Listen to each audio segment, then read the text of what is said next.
السلام علیکم جی گائز، کیسے ہیں آپ سب؟ امید کرتی ہوں آپ سب خیریت سے ہوں گے۔ چلے کرتے ہیں سٹارٹ۔ ویلکم بیک ٹو ہمارے یوٹیوب چینل قصہ اظہار۔ قصہ اظہار میں دوبارہ خوش آمدید۔ میں ہوں آپ کی ہوسٹ اطروبہ سیماب، اور آج میں آپ کے لیے لائی ہوں ناول خمار جنون قلم اسمنال مہر کی ایپیسوڈ نمبر 32۔ ایپیسوڈ کو شروع کرنے سے پہلے ہمارے چینل کو کر لیں سبسکرائب، ویڈیو کو کر لیجئے گا لائک اور بیل آئیکن بٹن دبانا مت بھولنا۔ جی کل کے ایپیسوڈ میں ہم نے پڑھا جہاں عرید افندی ناراض ہو کے غصہ ہو گئے اسوا فرندی کی سچائی جان کے وہاں سے چلا گیا اور نکاح کے لیے ابھی تک نہیں آیا۔ دا جان کے کال کرنے پہ اس نے صاف منع کر دیا۔ تو اب عرید افندی واپس آئے گا، جیسے نکاح اس کا ہوگا کہ نہیں ہوگا، یہ تو واقعی سسپینس ہے۔ یہ تو پتہ نہیں کیسا ہوگا، یہ تو آج کی ناول کو ریڈ کرنے کے بعد ہی ہمیں پتہ چلے گا۔ تو چلے پھر آج کا ایپیسوڈ میں بھی ہو سکتا ہے، مجھے کافی حد تک لگ رہا ہے سرپرائز ایپیسوڈ ہوگا۔ چلے ہم چلتے ہیں ناول کی طرف۔ یہ آپ کا آخری فیصلہ ہے؟ تو ٹھیک ہے، ہم بھی کسی بھی راہ چلتے سے اسوا کا نکاح پڑھا دیں گے، ہماری بلا سے جو بھی ہو۔ ہم اتنے مہمانوں میں یہ ذلت برداشت نہیں کر سکتے۔ انہیں پتا تھا پوتے کو کیسے زیب کرنا ہے۔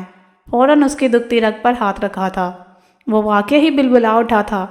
کبیر صاحب باپ کے انداز پر آج شش کر اٹھے۔ وہ واقعی ہی جانتے تھے ہر کسی کو کیسے ہینڈل کرنا ہے۔ دا جان، آپ یہ نہیں کر سکتے، وہ احتجاجاً بولا۔ ہم کر سکتے ہیں، بلکہ آپ کو کر کے دکھائیں گے اگر آپ 10 منٹ تک گھر پر نہ پہنچے۔ وہ اسے دمکاتے فون بند کرنے والے تھے جب دوسری جانب سے مثبت جواب موصول ہوا تھا۔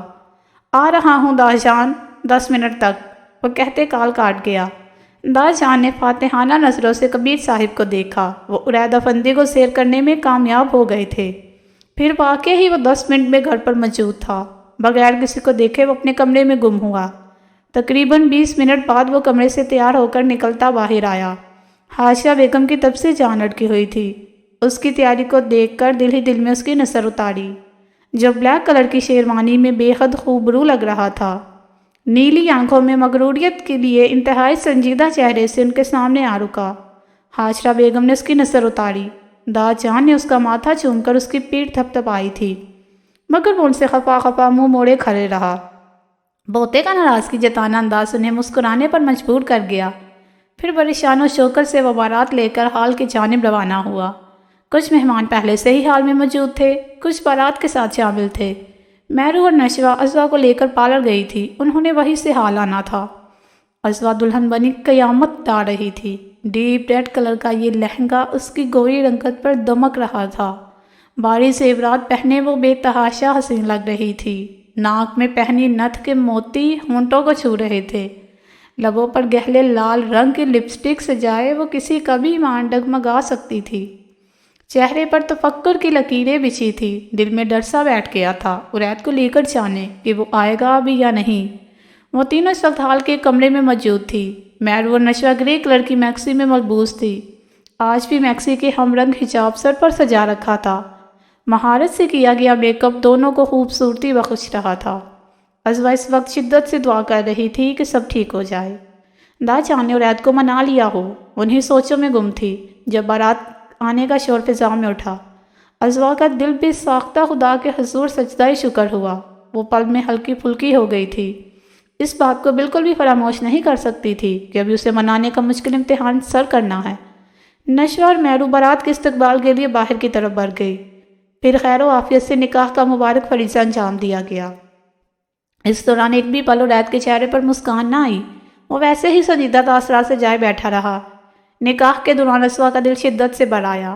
آج اپنے بابا کی شدت سے یاد آئی تھی۔ ایک تلخ تجربے کے بعد اس کا دل شدت سے انہیں پکار رہا تھا۔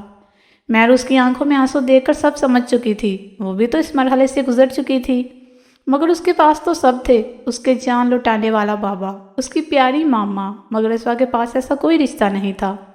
میرو کو بے ساختہ اس سے ہمدردی محسوس ہوئی۔ وہ آگے بڑھتی اسے اپنے ساتھ لگا گئی۔ دیکھنا میری جان، سب ٹھیک ہو جائے گا، مجھے یقین ہے عرید بھائی تمہیں بہت خوش رکھیں گے۔ تمہارے سارے خسارے آہستہ آہستہ مانت بڑھ جائیں گے، تمہارا دامن خوشیوں سے بڑھ جائے گا۔ وہ اس کے مسلسل بہتے آنسوں کو دیکھ کر بولی۔ اس کی باتوں پر اسوا نے دل سے آمین کہا تھا۔ وہ خود یہی چاہتی تھی کہ اس کی زندگی میں سب ٹھیک ہو جائے۔ وہ بھی خوشیوں بھرے لمحے گزارے۔ اسے پورا یقین تھا وہ جلدی عرید کو منا لے گی۔ کچھ وقت بعد وہ مہرو اور نشوہ کے ہمراہ حال کی جانب بڑھی۔ وہ سہج سہج کر قدم اٹھاتی اسٹیج کی طرف بڑھ رہی تھی۔ عرید نے ایک نظر اٹھا کر بھی اسے نہ دیکھا تھا۔ اس کا دل ایک بار دیکھنے کی دہائی دے رہا تھا، لیکن وہ ٹس سے مس نہ ہوتا ڈیڑھ بنا بیٹھا رہا۔ یاہو گائز، فائنلی عرید اور اسوا کا نکاح ہو چکا۔ اب تو بس یہ عرید کو منانا باقی ہے، وہ بھی ہماری پیاری اسوا منا ہی لگے گی۔ بٹ سب سے امپورٹنٹ جو تھا نا وہ تھا نکاح۔ اب نکاح ہو گیا، اب ریلیکس ہو جا، ہم بھی اسوا بھی، اور عرید کو تو وہ منا ہی لے گی۔ چلے ہم چلتے ہیں ناول کی طرف۔ اسوا نے ایک نظر اٹھا کر اس کی طرف دیکھا۔ وہ بالکل بھی اس کی طرف متوجہ نہ تھا، وہ لاتعلق سا بیٹھا تھا۔ کل اس کی بے قراریوں کو یاد کرتے اسوا کے دل سے ہونک سے اٹھی تھی۔ مہرو اور نشوہ سے اسٹیج پر بٹھا کر جا چکی تھی، کیونکہ عرید نے اس کی طرف قدم نہ بڑھائے تھے، پھر انہیں خود ہی یہ فریضہ سر انجام دینا پڑا۔ اسوا نے ہلکی سی گردن موڑ کر اس کی طرف دیکھا، جو سنجیدہ تاثرات سجائے ناک کی سیدھ میں دیکھ رہا تھا۔ اسوا نے گردن موڑ لی، اس کی آنکھوں میں ہلکی ہلکی دھند چھانے لگی، جس سے ساتھ بیٹھا وجود انجان بالکل بھی نہ تھا۔ عرید بے شک اس کی طرف نہیں دیکھ رہا تھا، مگر اس کے دھیان کے سارے داغے اسی کے ساتھ جڑے تھے۔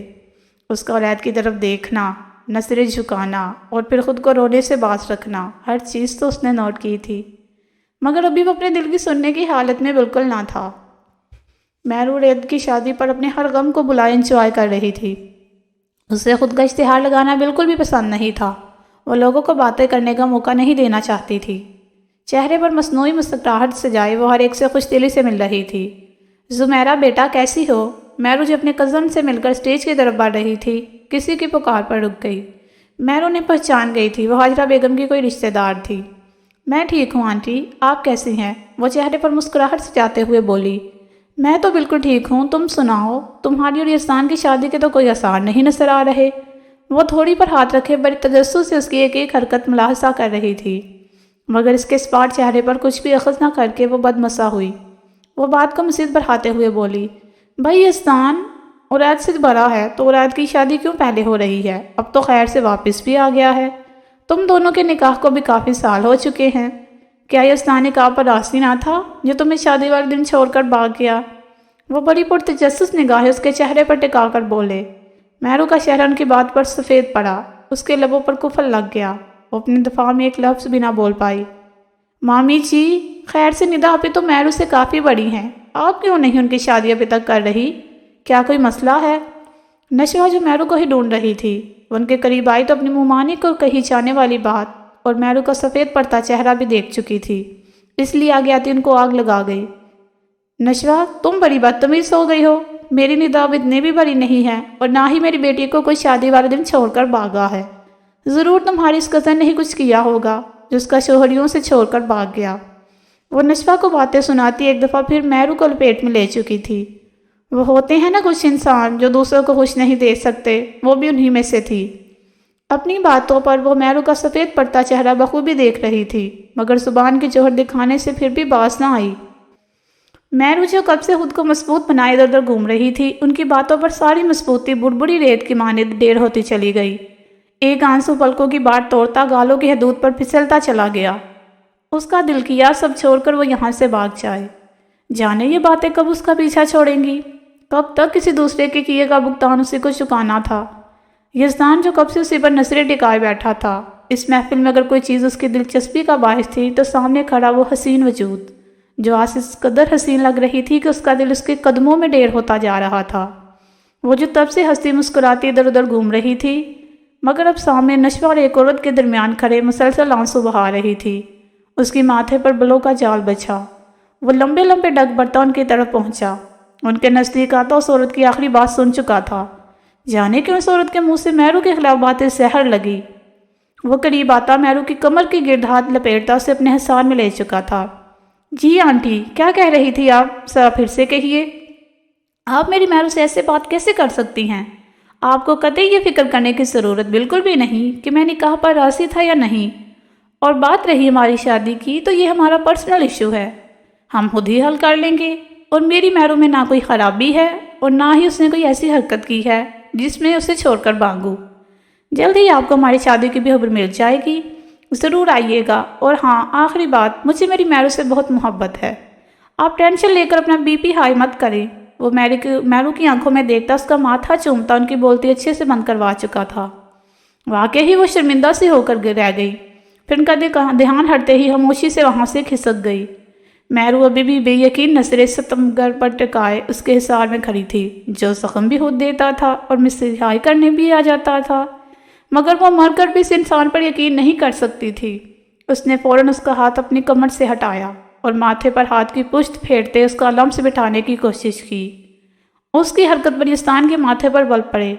میں صرف تمہاری مدد کر رہا تھا، اس کے سنجیدہ تاثرات دیکھ کر بولا۔ مدد لفظ آپ کے منہ سے اچھا نہیں لگ رہا، جو لوگ زخم دیتے ہیں ان کے منہ سے مسحائی کا لفظ اچھا نہیں لگتا، اور میں نے آپ کو مدد کے لیے نہیں بلایا، ایسی باتیں سننے کی مجھے عادت ہو گئی ہے، پچھلے 2 سالوں سے سنتی آ رہی ہوں۔ لوگوں کی نظر آپ مظلوم ہی ہیں، کیونکہ یہاں صرف یہی سمجھا جاتا ہے۔ ضرور لڑکی میں ہی کوئی عیب ہوگا یا اسی کی غلطی ہوگی، جو لڑکا یا تو بارات نہیں لایا یا بارات واپس چلی گئی۔ آپ ظلم کر کے بھی سب کی نظروں میں مظلوم ہیں، اور سمیرہ افندی بغیر کسی غلطی کے بھی بری۔ وہ مہمانوں کے خیال سے دھیمی آواز میں گڑائی۔ یزدان افندی جہاں تھا وہی کھڑا رہ گیا۔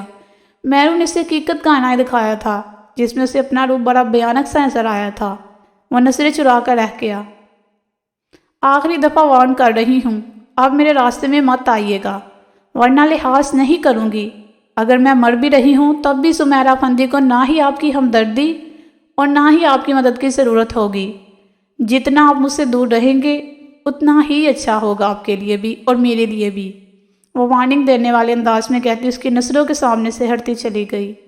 ہائے، یہاں یزدان افندی اتنا پیارا لگا تھا جب اس نے آگے اس کی سائڈ لی، لیکن لاسٹ پہ جو اس نے بات کی صرف تمہاری مدد کر رہا تھا، اس چیز نے تو بہت ہی غصہ دلا دیا، اور ہماری پیاری میرو نے تو کیا ہی باتیں سنائی، مزہ آ گیا۔ اس یزدان کو ایسے ہی چپ کروانا چاہیے، پتہ نہیں کیا چاہتا ہے، نہ تو پوری طرح اس کی زندگی میں واپس آ رہا ہے اور نہ ہی پوری طرح اس کی زندگی سے جا رہا ہے اور نہ اسے اکیلا چھوڑ رہا ہے۔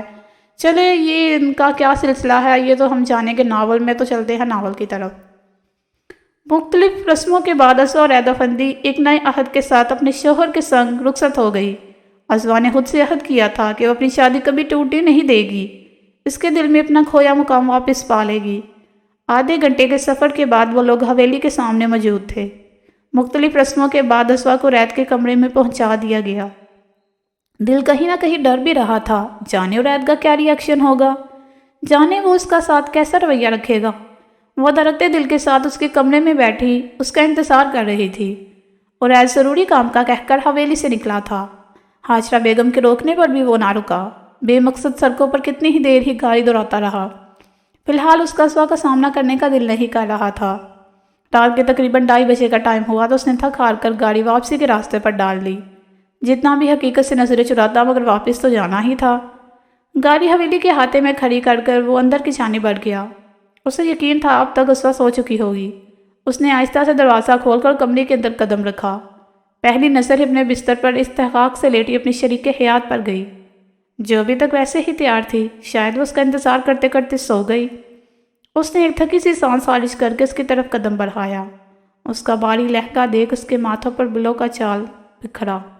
اس کی پوزیشن کو دیکھ کر وہ ارادہ لگا چکا تھا وہ غیر آرام دہ تھی۔ اس نے احتیاط سے اسے سیدھا لٹایا۔ اس کا خوشبو بکھیرتا نرم سا وجود اسے بری طرح اپنی طرف اٹریکٹ کر گیا۔ اس نے ایک سرسری سی نظر اس پر ڈالی مگر پھر نظر ہٹ ہی نہ پائی۔ وہ کیل کانٹوں سے لیس اس کا ایمان ڈگمگا رہی تھی۔ ہونٹوں پر بلڈ ریڈ لپسٹک اس کے حسن کو دو آتشا کر رہی تھی۔ وہ ٹرانس کی کیفیت میں اس کی طرف ذرا سا جھکا تھا۔ اس کے گلابی گالوں پر اپنے ہاتھ کی پشت پھیری تھی۔ اس کے لمس پر وہ ذرا سا قسمت آئی تھی اور عید ہوش میں آتا پیچھے ہٹا۔ الماری سے اپنا آرام دہ سوٹ نکالتا واش روم میں بند ہو گیا۔ جانے ان کی زندگی اب کون سا موڑ لینے والے تھی۔ جی گائز، تو کیسی لگی آپ کو آج کی ایپیسوڈ؟ کمنٹ سیکشن میں ضرور بتائیے گا۔ یہ تو واقعی ہی بہت اچھا ہوا، ان کا نکاح ہو گیا، اور یہ ایپیسوڈ واقعی ہی ہمارے لیے سرپرائز ایپیسوڈ ثابت ہوئی۔